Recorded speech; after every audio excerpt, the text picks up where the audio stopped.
We just stepped on their face with a hobnail boot and broke their nose. We just crushed their face.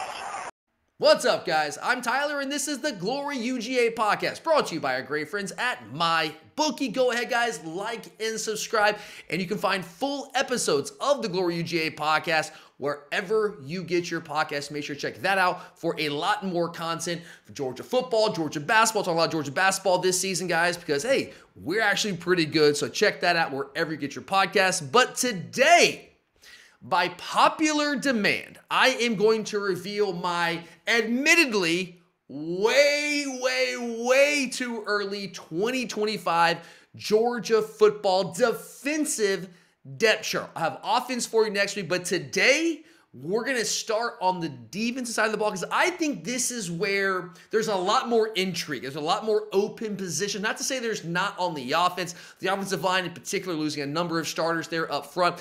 But on the defense side of the ball, I think there's a lot in flux. I think there's a lot of positions wide open, and there's going to be a lot of fun position battles to follow through spring practice, through the summer, and, of course, into the 2025 Georgia football season. So we're going to start there. We're going to focus on the defense. Now that we've seen at least the winter transfer portal window close, and we've seen Georgia get a couple guys, I think we now can go ahead and give you a very early 2025 Georgia football defensive depth chart preview. So let's start with the edge position. I think there's a lot of intrigue here. I want to start the edge because this is where a lot of people in the Georgia fan base are kind of freaking out right now. There's a lot of consternation out there, and yours truly has certainly felt some of that himself. So the edge position, losing Chaz Chambliss, losing Jalen Walker, who played there part-time situationally, losing Michael Williams, who also, again, played there part-time situationally, losing Damon Wilson Jr., who seemingly was the heir apparent. That was kind of a surprise entry in the transfer portal a couple weeks ago. There's not a ton of depth there right now. We have some bodies. We have some guys that I think can be good at that position, but what we don't really have is much experience to speak of at all at that position. So I want to start there because I think this could go a number of ways. Now, to me, I think if you're looking at the edge position for Georgia, the jack linebacker position coming into 2025, I think it's kind of obvious who's got to be the leader in the clubhouse. Maybe I'm completely off base here. We'll see. We'll see, guys. This is a very early preview. But I think Gabe Harris is the obvious answer there to be the leader of the clubhouse. Now, the issue with Gabe right now, it's not much of an issue, but he has had, apparently had an off-season shoulder surgery. So how available will he be in spring practice?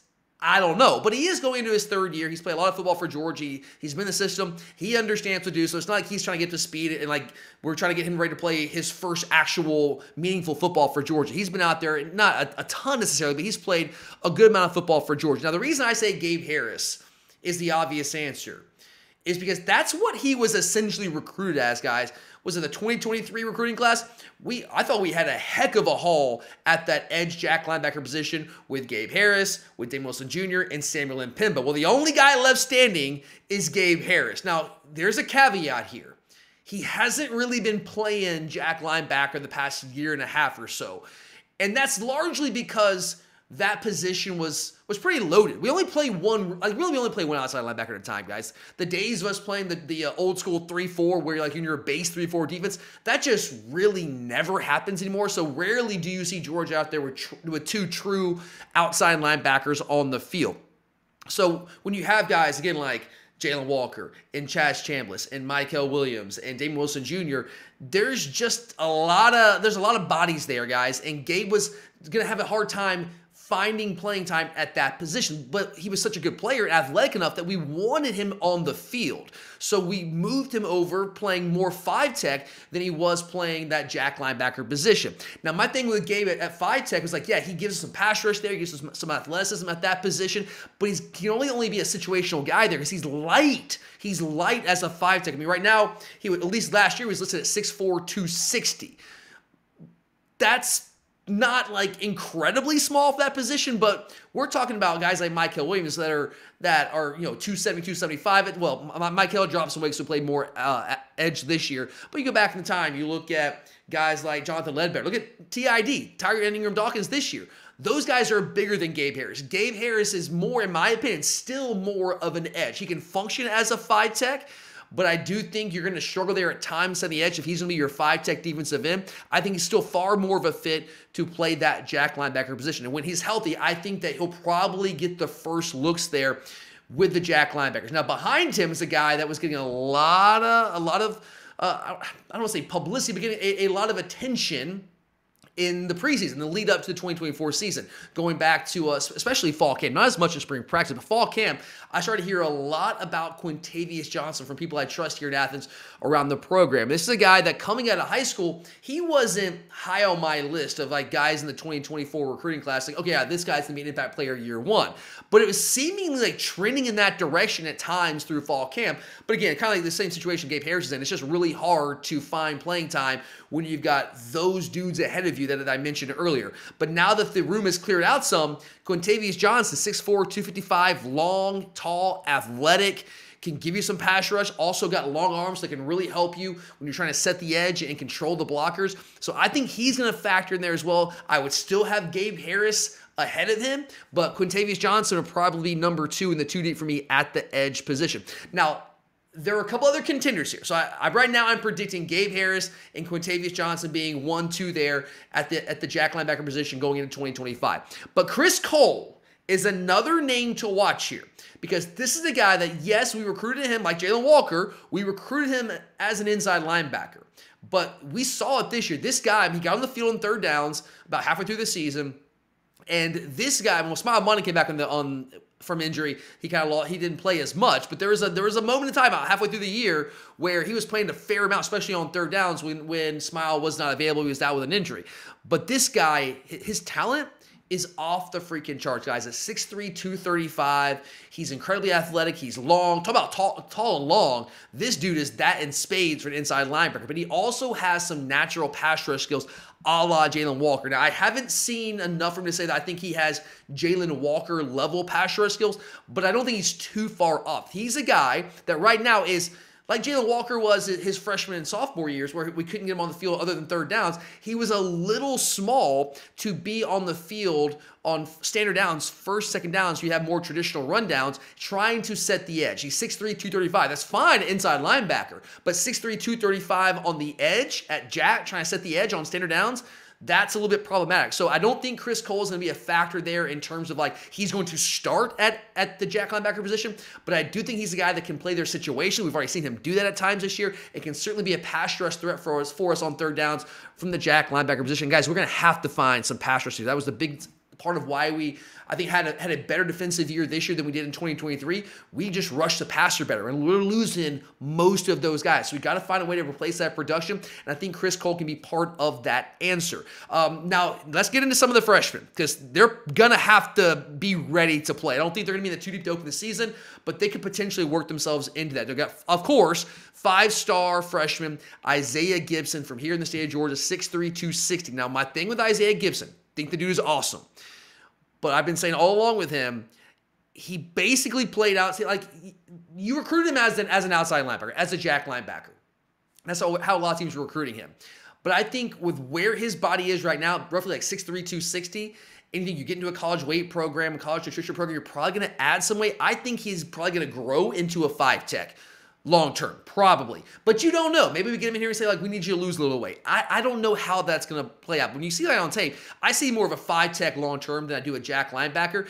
But that doesn't mean, it's kind of like Michael Williams. It doesn't mean he can't play some jack for you, especially on standard downs. If this might be a situational thing, if it's a jack by committee approach this year, well, Isaiah Gibson can factor into that because at 6'3", 260, maybe he adds a little bit of weight in the lead up to the season.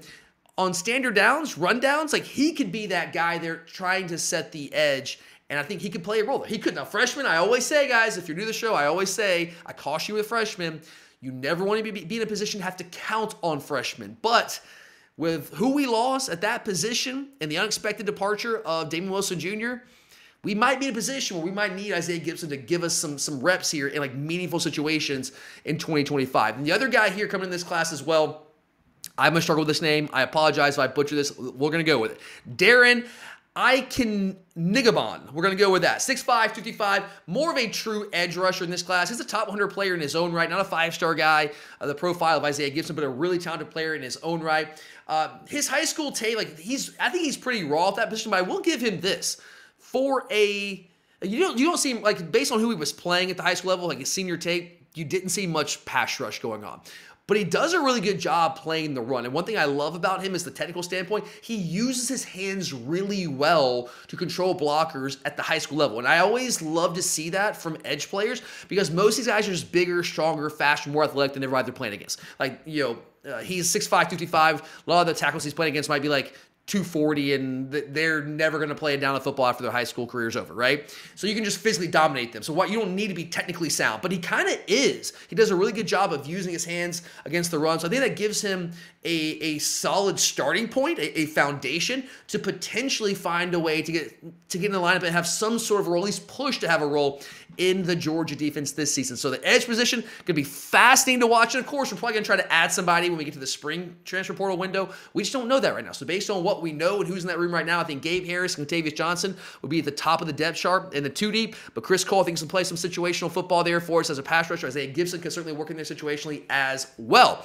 All right, let's move along the defensive line, guys. Let's go to the 3 tech position, the interior defensive tackle. To me, this is where Christian Miller is your guy. Now, we honestly, at the 3 tech and nose tackle, the nose position, we have 3 guys I think can all play both positions and have, at different points in their careers, played both positions. And Christian Miller, Xavier McLeod, coming over from South Carolina last year, was banged up a little bit early in the year, but it's really started to come on. I saw some really good things from him late in the season. Jordan Hall, again, banged up most of the year, but we've seen him play some 3 tech. We've seen him play some nose. All 3 of those guys, I think they can be used interchangeably at those 2 positions. Christian Miller, going back to 2023, he was essentially our backup nose behind Stackhouse. He was that guy, although he's 305 pounds. I never really thought obviously that wasn't his natural position. He's far more of a natural 3 tech. He got to play more of that this year. I think that's why he had a better year this year. Got banged up towards the end of the season, which I hate to see him get banged up. That might have actually helped us get him coming back this year and maybe damage his NFL draft stock a little bit. So maybe it works out well for us there. But I think he's going to be the starter at the 3 tech for me this year. I think he's just the guy. If you look at him, McLeod, and Jordan Hall, I think he's the more prototypical 3 tech. He's a guy that can be sharp at the point of attack, but is also quick, athletic, can penetrate in the backfield, can be disruptive in the middle of the defense there. So I like Christian Miller at the 3 tech. I'm going to have Xavier McLeod, who I thought really came on late last year. I mean, this guy was still very young in his development, only spent about half the year at South Carolina as a freshman and departed for... Depends on who you ask what happened there, but he left, right? So there wasn't much development going on his freshman year. Come to Georgia, it's based almost like a freshman year all over again in a new system.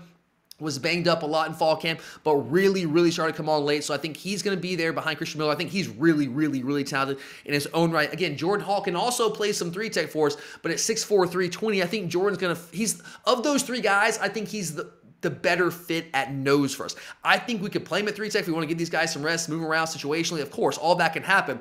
But in terms of where might he start, I think he's the guy that I would project right now to be the starter at nose, replacing Nas Stackhouse, who was never Jordan Davis, but was a really solid football player for Georgia. He's a 3-year starter for Georgia. And we're going to have to find a replacement for this. He had a little bit of a down year in 2023. I thought he bounced back in a big way in 2024 and played a ton of snaps for us with all the injuries that we have in the defensive line. Now, backing Hall up at the nose. Again, I think Christian Miller can play nose at times. I think Xavier McLeod can play nose at times. And situationally, they'll probably all play, especially on 3rd down. You put Christian Miller over the center, and you got a matchup problem for him trying to rush the passer. But in terms of our roster and who we have that's a true fit as a nose, a bona fide nose, Nnamdi Ogboko is that guy. I mean, that's what he was recruited to play, guys. Jordan Hall was kind of a 3 nose, could play either position. Ogboko is 6'4", 340. He's the closest guy that we have to Jordan Davis on the roster. I know Jamal Jarrett exited stage left. He was recruited to be that guy. He obviously never became that guy. He left. Good for him. But Ogboko is the same body type. We don't have a ton of body types like that guy, 6'4", 340. He is a true nose body type. He's another guy that we didn't see much as the season went on because you have Nas Stackhouse out there. But from people I trust here in Athens, I mean, Guys, I was being told pretty consistently, this guy is coming along, and I'm expecting big things from him in 2025, especially with all the guys that we lost up front. So I think Jordan Hall, Ogboko for me would be 1 and 2 on the depth chart at nose. Nazir Johnson would be another guy. So there's two guys that we have like a true zero tech nose bodies. You got Ogboko and Nazir Johnson, who's really high on coming out of high school at Dublin. He's also 6'4", 340. So he can work himself there. I'm saying Ogboko right now in the 2 deep because I've heard more about him coming out of practice over the course of the season than I did Nazir Johnson. So I'm going to go Boko, but it would not shock me if Johnson worked his way into that mix as well because he's also a prototypical zero tech nose. Then the 5 tech, could this be a position where Gabe Harris still factors in? Could Gabe Harris play kind of that Michael Williams role this year, play a little bit of 5, a little bit of Jack? Sure, absolutely. But the guy, if you're looking at like who is going to be like the TID, the Tyron Ingram Dawkins for us this year at that position, I think it's going to be Joseph Jonah-Janye. I was huge on this guy coming to high school. He was playing for us early this season, but he got banged up and missed the rest of the year. However, this guy has got all the tools to be an elite 5 tech, like potentially the best we've had there. I mean, it's tough to say Michael Williams might be a top 10 overall pick, but this guy is still relatively new to football. He's only been playing it for a handful of years, so his best football is still very much ahead of him. I love the fact that you don't want to have injuries to your best players in spring practice and fall camp, but when we did have injuries to guys like Michael Williams at times in the preseason, well, he was here as an early enrollee last year. He got a ton of work in fall camp. TID wasn't doing much. He was still coming back from injury. Wasn't really doing anything during spring practice. Ajanye got a ton of time. Same thing in fall camp. And that's why he was able to get some playing time early in the season, especially with all the injuries that we had up front. Then he gets banged up, misses the rest of the year. However, what I'm hearing is that he should be cleared to go, ready for spring practice. Looking like he's trending in that direction. Great news. So if he can play that position for us at a high level, we're going to be okay. And I believe him, guys. He's super long. Get your hands on the blocker, control him at the point of attack. I think he's got the ability to anchor there. He's really athletic and give us some pass rush from that position. So I think he's just the natural heir apparent there at the 5 tech position. I mentioned Isaiah Gibson a little bit earlier at the jack linebacker position. I think he might be a long-term a better fit at the 5 tech. So I think he is going to be a guy that would factor in there to the 2 deep. And then Justin Green was a guy that I was pretty high on out of the state of Georgia, Mountain View High School in Gwinnett County. 6'4", 275. He's another like prototypical 5 tech defensive end body. We didn't see much of him this year, so we'll see what he's able to bring us this season as we head into 2025. And here's a wild card. Situationally, Christian Miller. He's not going to start at 5 tech. He's a 3 tech guy. But look at what we did this year, guys. Warren Brinson, yeah, he was a 3 tech by trade, but situationally, depending on the opponent, there were plenty of times where he was sliding out playing some 5 tech for us. Why can't Christian Miller do that? Christian Miller and Warren Brinson to me are almost like carbon copies. Very, very similar players. Very similar players. So if Warren did it for us this year, it stands to reason that situationally when you need, like when you're playing a team that likes to run the football out, like I don't know, Georgia Tech, right? Where they're a run-heavy offense, well, you want to get more beef on the field. And I know that Christian Miller, again, at 300 pounds is not he's far bigger than your typical 5 tech defensive end, but it depends on the opponent. It depends on the offensive scheme. So situationally, based on opponent, it would not surprise me at all to see Christian Miller work some at 5 tech as well. I'm just not going to put him in the 2 deep there because he's probably going to be I think will be our starter at the 3 tech defensive tackle position. So 2 deep, I'll go Joseph Jonah-Janye. And I hate to throw freshmen out there, but I think Isaiah Gibson has got a legit shot to be there in the 2 deep at that 5 tech defensive end position. All right, let's move back to the second level now, and let's look at the inside linebackers. One of them is obvious to me. CJ Allen is going to start. He started pretty much every game for us this year. Might have started every game this year, close to it if he did not. So he's got one of those inside linebacker spots. He's a returning starter. I think he made progress this year, definitely made progress this year, and I expect a big jump from him in his 3rd year next year. Like, he's got to be the guy, the leader of that defense in the middle of the defense there. So expecting big things out of CJ Allen. Raylan Wilson's a guy that I was really, really high on coming out of high school. His athleticism was off the charts once upon a time. He was committed to Michigan. The decommits, we were able to get him. I was pumped up, man, when we got Raylan Wilson. I think Raylan Wilson is still an incredible athlete. I think his best football is still ahead of him. It's taken him a little bit longer from a developmental standpoint than a guy like CJ Allen. I think at times he was hesitant. His instincts, I think one of the things that separates C.J. Allen and Raylan Wilson, I think C.J.'s was more instinctual right away than Raylan Wilson was. I still think Raylan's a better overall athlete than C.J. Allen, but Raylan times, like he's one of those guys that had poor eye discipline at times, get caught looking in the wrong spot, and would get confused, get fooled back there, and teams could exploit that. But I thought he had a couple games this year. I was like, oh my God, that's the guy I thought you're going to be like. Actually, both times when we played Texas, I thought he was unbelievable. I think there's probably his 2 best games as a Georgia Bulldog. And as a third-year guy, right now, if I had to project, I got to project him to be the starter with C.J. Allen at inside linebacker. However, we cannot discount Chris Cole. That dude is different. We didn't see a ton of him this year. It was more of a situational role for him. But when he was on the field, you noticed the guy. Tall, long, athletic, fast, can be a silent sideline type guy. I love Chris Cole. I think this is a guy that we recruited. When we recruited him out of high school, we recruited him as inside linebacker. He basically was playing safety for large portions of his high school career, guys. Like, this is a guy that didn't play a ton of like true inside linebacker in high school. So he's been in the learning process, developing at that position.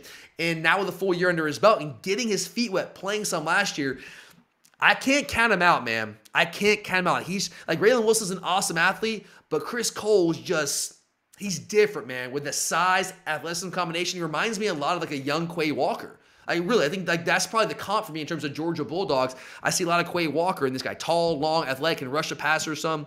So that's the name to watch. And then Justin Williams was the number 1 linebacker in the country in the 2024 recruiting class. Can't forget about this guy. The only thing with Justin Williams, he's a little bit undersized, as he was this year relative to the other inside linebackers at 6'4", 220. You're talking about C.J. Allen at 235, Raylan Wilson at 235, Chris Cole at 245. So Williams, it's not that he's small. He's just small relative to the other guys. And when you play in the SEC, a physical league like the SEC, you got to be able to hold up there between the tackles. I think that's probably what got Justin Williams and didn't allow him to get on the field more this year. But athletically, the guy's probably the best athlete that we have at that position, certainly in the conversation.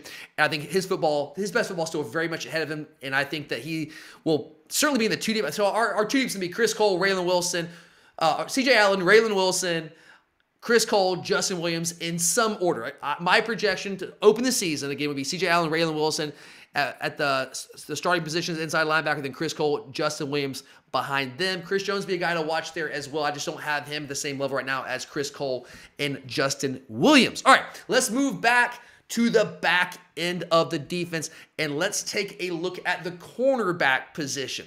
One of these is locked down. Dalen Everett decided to come back for another year. Huge news for Georgia. I think he could be in line for a Kamari Lassiter-esque jump this year.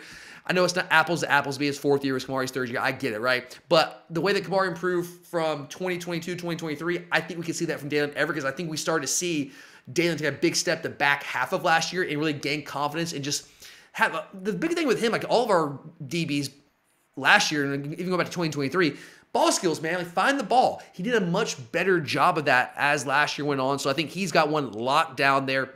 The other position, though, is fascinating. Ostensibly, you think it's Daniel Harris, right? Because he was the guy that unseated Julian Humphrey late last year, started the last couple games of the season, did some good things. He's the thing that you love about Daniel Harris is the length, man. He is so long. Now, he got beat from time to time when he got that job, but he also, I think, showed a lot more ball awareness, like being able to find the ball than we saw from Julian Humphrey. That was the thing with Julian Humphrey. Like, Julian was typically always in phase. The guy just had no ball skills. He was just lost. And I'll never forget that the game-winning touchdown for Alabama, Ryan Williams, Humphrey just flailing around out there. Like, what are you doing, man? Turn around and find the football. And I think Daniel Harris did a much better job. Not a perfect job, better job of that. So I think he's going to be the leader in the clubhouse starting the last couple games of last year. But by no means does he have that position on lockdown the way I think that Dalen Everett has the other cornerback position. Nipping right on his heels is Ellis Robinson IV, who, by the way, 2024 class, number 2 overall player nationally, only behind Jeremiah Smith. We saw how he did this year. And then you got DeMello Jones. Don't sleep on DeMello. I love DeMello coming out of high school. I'm still very high on DeMello. Heard a lot of really good things about him coming out of practice this year. So both those guys are going to have shots to win that spot and unseat Daniel Harris. I think Ellis, I know we didn't see much of him this year at all, but based on what I have seen of Ellis in the past at the high school level, some of these all-star games, the camps, From a cover skill standpoint, ball skill standpoint, I don't know there's a better corner on our roster. The issue that Ellis is having getting on the field, at least this year, is a size thing. He's 6 foot 180. It has nothing to do with playing the ball. He's elite when it comes to that. But Kirby Smart is going to demand his corners to be physical at the point of attack on the perimeter. You've got to be able to defend the run on the perimeter, and you've got to be able to defend the perimeter screen game. And when you're 6 foot 180, that's tougher for you. I mean, you look at like Daniel Everett's like 190, 195. Daniel Harris also like 195. So we're talking about 10 to 15 pounds, but 10 to 15 pounds on the perimeter like that can be a big difference. So that's where he's got to get better. When he becomes more physical out there and the coach can trust him in the perimeter run game, the perimeter screen game, to be a physical presence out there, then I think he's got a legit shot to win that job. I think he's got a legit shot. I absolutely do. So that's what we need Stephen Ellis Robinson. He's certainly going to be in the conversation there. DeMello Jones, maybe a wild card there, but I think that's your two. I think Dalen Everett and Daniel Harris, I'm right now projecting to be the starters, although Ellis Robinson, man, I'm not going to count him out. I just got to see it. I got to see him improve in the perimeter run game, perimeter screen game. If that happens, though, watch out. So Dalen Everett, Daniel Harris to open the season, DeMello Jones, Ellis Robinson the fourth behind them in the 2D. Now, safety and star, so many options here, guys. Let's look at the safety position first. All right. One, we can go ahead and get out of the way, kind of like with Dalen Everett. KJ Bolden's going to start, played a ton this year. He's going to be the guy back there at safety for us. Now, his running mate, that is completely up in the air. I mean, it is, talk about wide open. It is wide open right now. So let's run through some of the options here. From the guys that are currently on the roster, you look at a guy like Chris Peel, who hasn't really played any meaningful football for us, really hasn't. But he's a guy that I've consistently heard really good things about behind the scenes, the guy that coaches are really high on. He just hasn't had the opportunity when you've got Malachi Starks and you've got KJ Bolden, you got Chris Smith once upon a time, and you got Dan Jackson, Dan the man, right? Dirty Dan himself. So it was just hard for him to find time back there. But he's been one of those guys, kind of like Chris Smith. Remember Chris Smith? Like before Chris Smith became Chris Smith for us, he was toiling away. He wasn't playing at all. He was just like a guy on the depth chart. You're like, oh yeah, Chris Smith, okay, whatever. And then he gets out on the field, gets his opportunity. You're like, oh, this guy can play. And I think Chris Peel, and I'd always heard, like I've been hearing good things about Peel coming out of practice over the past year or so. I had always heard really good things about Chris Smith, but you just never saw him play. And he gets out there in the field like, oh, now I see. Now I get what you're talking about. So that's a guy that I would watch very, very closely. You look at a guy like Ja'Cory Thomas, who has stuck around. He's been in the system. He's waited his turn. He's a guy that could play star for us, could play safety for us. He's kind of cross-trained there. He just knows the system, man. And he's a guy that if he doesn't think he's in a good position exiting spring practice, he might be a guy that can hit the portal in the spring window. I don't want to go there yet, but I mean, the clock is ticking for Ja'Cory Thomas. But he's a guy that when he has been out there has played well for us. So it wouldn't shock me to see him be in the conversation there. Janelle Aguero, who played a lot for us at the star position this year, and I think it's a prototype for us at the star, could also play safety. He played safety, a lot of safety at the high school level, so he could be a guy that could factor in there. And then you look at the guys that we brought in from the transfer portal. We brought 3 dudes in from the transfer portal that could play star or safety for us. So you look at Jaden Harris, who started 13 games for Miami last year, and yeah, he struggled some. He had his missed tackle rate was like 24, 25%. Not good, right? Not good. But he's also, there's context there. He's a guy that was still learning how to play that position, hadn't been playing that position all that long. The defense coordinator got fired, obviously did not do a great job coaching them up. So if you watched Miami last year, offensively elite, defensively train wreck, mess. It was a very, very poorly coached defense. But you get him here in this system with Kirby Smart, who takes an active role in the secondary, then you'd like to think that he could take that step this year because he's got talent, man. He's got talent. It's just a matter of him polishing his game up. Zion Branch, brother Zachariah Branch, coming over as a package deal. He's a guy that was just banged up so much at USC. You just never get to see much of him. So he's a guy, it's kind of a wild card. I don't really know what to expect of him. His brother's a great athlete. You like to think he's a great athlete. You just haven't seen it much because he's been banged up. But I'm open to him coming in and competing. That's why he came here. Like, he thinks he's got a shot. We'll see. And then you look at Adrian Maddox, another guy that we brought in from the transfer portal, and he's a guy that can play safety or star for us. But taking all that, my projection here right now, again, way too early. We'll revisit this after spring practice and once we get to fall camp. But this is our January 20th, way too early preview. Let's go. KJ Bolden, obviously. I think Chris Peel, been in the system. I see a lot of similarities with him and Chris Smith. I'm going to go Chris Peel right now as a starter next to KJ Bolden. Jaden Harris would be the guy, since he started 13 games in Miami last year. I'm really high on his potential. He's got all the tools that you need to be a really good player at that position. He'd be the guy that I think would probably push Chris Peel the most based on what I know about them.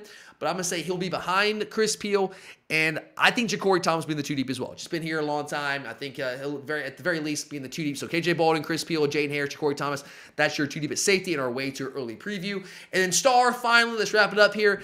I got to go with Gianni Aguero to start because he's a guy that started a number of games for us this year. And again, I think he's a prototype physically for that position in the Kirby Smart defense, where he's a guy that might not be an elite cover guy. That's why you're not playing cornerback, but certainly good enough. But he at 5'11", 205 is big enough, strong enough to fit against the run. And the star position in our defense, guys, you have run-fit responsibilities in the box. So you need a guy that has that size, and that's why I say Gianni Aguero is like a prototype for that position for us in this Kirby Smart defense.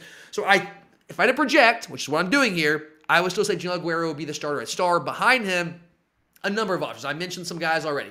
Zion Brand, Shaden Harris, Adrian Maddox, the transfers all could factor in there. Ja'Cory Thomas. If you go back to week 1 when Jello got banged up in practice leading up to the Clemson game, and Ja'Cory Thomas was in there. I know Malachi played the majority of the snaps there, but Ja'Cory Thomas, I think, actually started that game, if I remember correctly. So he saw a little bit of time in that position. He was more of a safety prior to this year, but certainly was able to cross-train this year because he's been in the system for a while. So he's a guy that looked to kind of back up Gianni Aguero right now. Kyron Jones is a guy that also can play that position, has been training there. He can potentially factor in safety as well. I think he's more of a star. So he'll have his say during spring practice, fall camp as well. But right now, if I had to project, I'm going to say Gianni Aguero, Ja'Cory Thomas will be atop the depth chart, the 2 deep at the star position for the Georgia Bulldogs in 2025. But all right, guys, that's it. That's all I got for you here today on the Glory UGA podcast. We'll have the offensive side of things for you next week, so make sure to check back for that. Again, if you enjoyed this episode, I would greatly appreciate it if you would like, subscribe, spread the word, and make sure to check out the Glory UGA podcast audio side, wherever you get your podcast, for a whole lot more coverage. Yes, if you find this episode, you'll have this half, but I'm also going to some Georgia basketball on the audio side of things, so make sure you check that out as well. Because I'm telling you guys, you're not going to find anyone talking more Georgia basketball anywhere in the Georgia Bulldog sphere than me. I'm a huge college basketball guy, love Georgia basketball, and we're talking Georgia basketball big time all season long. So appreciate you guys. I'm Tyler, and as always, go Dogs! Man, is there going to be some property destroyed tonight. 26-21. Dogs on top.